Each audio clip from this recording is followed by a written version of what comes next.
तो भगवान परमात्म्याने त्यांना या भूतलावर पाठवलं. का पाठवलं तर इथल्या लोकांना चिंता होते, सगळ्या देवादिकांना चिंता होते, त्रस्त असायचे.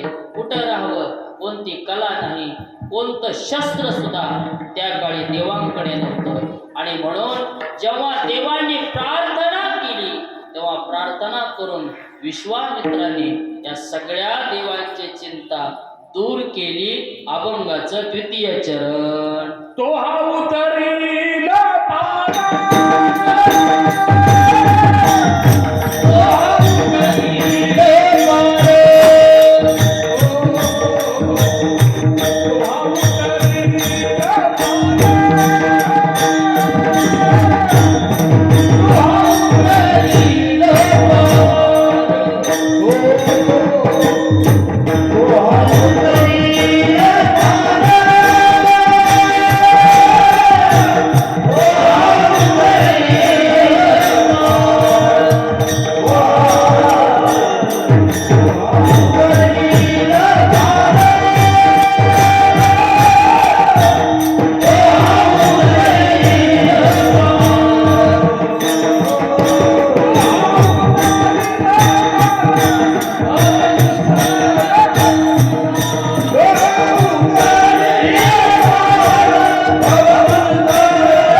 अवतार झाला.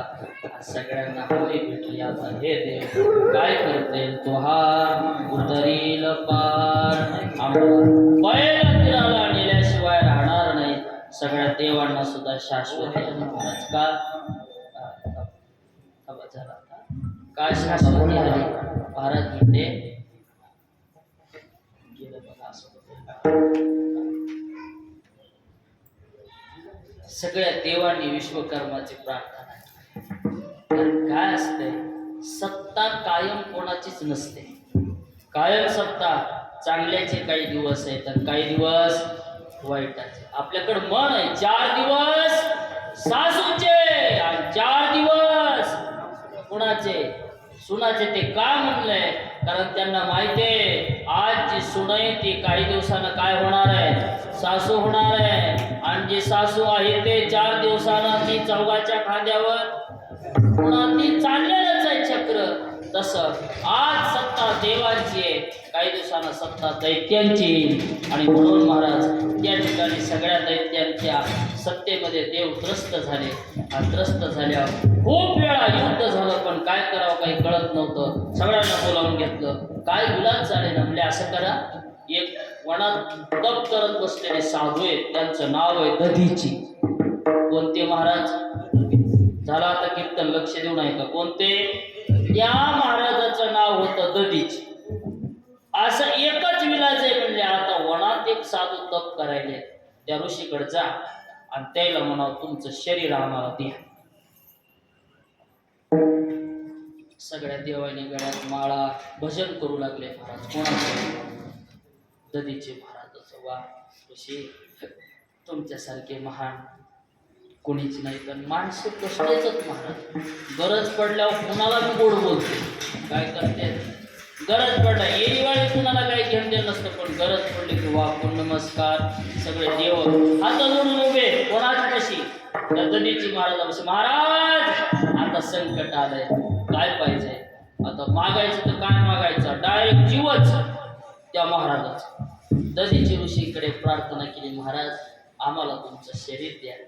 आणि दधीची महाराजांचा त्याग आहे. ऐका मायबा, एक वेळ देवावर संकट आलं,